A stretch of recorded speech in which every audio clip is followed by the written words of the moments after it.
Halo, Assalamualaikum warahmatullahi wabarakatuh. Ketemu lagi dengan saya Arif Rahman. Kali ini saya akan menjalankan tugas atau mengerjakan tugas mengenai integriti di beberapa tokoh yang ada di Indonesia. Oke, yang pertama saya mengambil dari Haji Agus Salim. Oke, Haji Agus Salim adalah seorang yang pandai yang mampu berbicara dan menulis secara sempurna. Sedikitnya dalam 9 bahasa. Namun kelemahannya hanya satu nih, ia hidup melarat. Nah, itu ditulis oleh Wilhelm Schermerhorn, yaitu seorang pejabat dari Belanda dalam buku hariannya. Nah, apa sih yang disebut dengan kemelaratan ini? Nah, kemelaratan ini sebagai manifestasi nyata dari prinsip Leiden is Legend, yaitu pemimpin adalah menderita. Dalam hal ini, penderitaan ditunjukkan dalam hidup sederhana yang kadang-kadang mendekati serba kekurangan dan kemiskinan. Itu menurut Muhammad Rem dalam tulisannya. Nah, jadi Haji Agus Salim ini menurut beliau adalah pemimpin yang menderita gitu. Walaupun sempat nih Haji Agus Salim ini walaupun sempat menduduki jabatan menteri dalam beberapa kabinet pemerintah di negeri ini, beliau ternyata sempat tak memiliki rumah yang tetap. Semasa tinggal di Jakarta, ia berpindah-pindah dari satu kontrakan ke kontrakan lainnya. Bahkan kebanyakan rumah yang dikontrak oleh Haji Agus Salim ini pun tidaklah luas dan tidak nyaman. Tak jarang hanya memiliki satu kamar. Demi mengubah suasana setiap 6 bulan sekali, Haji Agus Salim menyusun ulang tata letak meja, kursi lemari, dan lain sebagainya untuk mengubah lingkungan tanpa perlu pindah ke tempat lain. Tak jarang pula, rumah yang ditempati itu bocor di mana-mana. Nah, meskipun demikian, keluarga Haji Agus Salim tak mengeluh. Mereka selalu mengedepankan syukur bagi mereka. Rumah yang bocor justru dirasakan sebagai sukacita yang dapat menciptakan keasyikan bersama. Bila hujan tiba dan tetap bocor, Zainatun Nahar, istri Haji Agus Salim, bergegas menaruh ember-ember di tempat-tempat yang bocor. Ia lalu mengajak anak-anak mereka yang masih kecil membuat perahu dari kertas dan asyiknya mereka bermain perahu bersama. Begitu. Jadi untuk Haji Agus Salim ini memang melarat ini bukan berarti sebuah paksaan, tapi sebuah pilihan mereka yang ingin hidup secara sederhana. Yang kedua adalah Baharudin Lopa. Nah, beliau adalah seorang yang mampu menjadi pemimpin daerah dalam umur 25 tahun, dan itu bukanlah hal yang mudah. Begitulah Baharudin Lopa, pria kelahiran Mandar, Sulawesi Selatan 27 Agustus 1935. Nah, beliau sempat menjadi duta besar RI untuk Arab Saudi. Lopa akhirnya menjadi Jaksa Agung RI sejak 6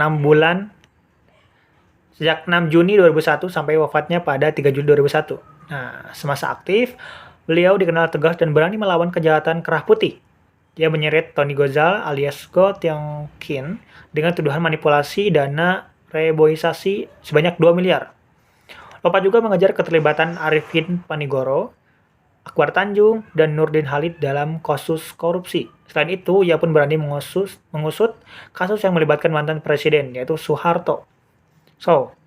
Jadi beliau ini merupakan orang yang sangat berhati-hati dan cermat, dan sudah menjadi kebiasaan bagi dirinya. Nah, bagi dia, tak ada urusan yang sepele. Tak terkecuali soal bensin di mobil yang dipakainya gitu. Jadi walaupun urusan bensin mobil, nggak ada yang sepele. Semuanya harus sesuai gitu. Segala sesuatu harus sesuai dengan peruntukannya, kata beliau. Nah, mobil dinas hanya untuk keperluan dinas, tak boleh untuk kepentingan pribadi. Bagi Lopa itu prinsip yang sangat mendasar. Itu sebabnya dia melarang istri dan ketujuh anaknya menggunakan mobil dinas untuk keperluan sehari-hari.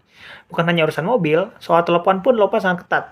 Di rumahnya, telepon dinas selalu dikunci. Bahkan semasa menjabat Kepala Kejaksaan Sulawesi Selatan, dia sampai memasang telepon koin di rumah dinasnya agar pemakainya terpantau.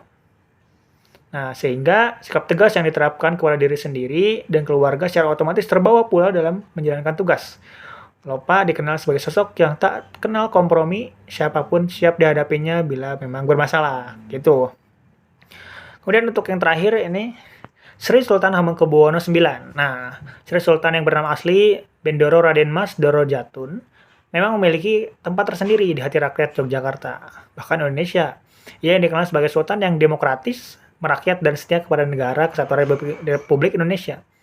Sejak Indonesia merdeka, Sri Sultan ditetapkan sebagai Gubernur Daerah Istimewa Yogyakarta. Selain itu, ia pun beberapa kali diangkat sebagai menteri. Antara lain, Menteri Negara dalam Kabinet Syahrir III dan Kabinet Hatta. Deputi Perdana Menteri dalam Kabinet Nasir, Menteri Pertahanan di Kabinet Wilopo, dan lain sebagainya. Kemudian ada satu waktu, pada saat itu pertengahan 1960-an, Sri Sultan Hamengkubuwono IX mengendarai sendiri mobilnya ke luar kota, tepatnya ke Pekalongan. Entah mengapa beliau itu melakukan kesalahan dan beliau melanggar rambu lalu lintas. Nah, pokoknya singkat cerita, sang polisi pun melakukan tilang kepada Sri Sultan. Tak ada sikap mentang-mentang berkuasa nih. Jadi walaupun Sri Sultan ini sangat berkuasa, gitu ya, sangat memiliki power di negara ini, tapi beliau tidak mentang-mentang nih. Bahkan tak lama, beliau itu meminta Brigadir Royadin yang bertugas di Yogyakarta dan menaikkan pangkatnya satu tingkat. Nah, jadi ini malah memberikan reward nih buat polisi yang menilangnya gitu. Alasannya Royadin dianggap sebagai polisi yang berani dan tegas. Nah, sehingga cerita ini memberikan suatu pelajaran bahwa setiap orang, siapapun dan apapun jabatannya harus taat terhadap hukum. Baik, tiga tokoh tadilah yang hanya dapat saya sampaikan. Terima kasih dan mohon maaf. Assalamualaikum warahmatullahi wabarakatuh.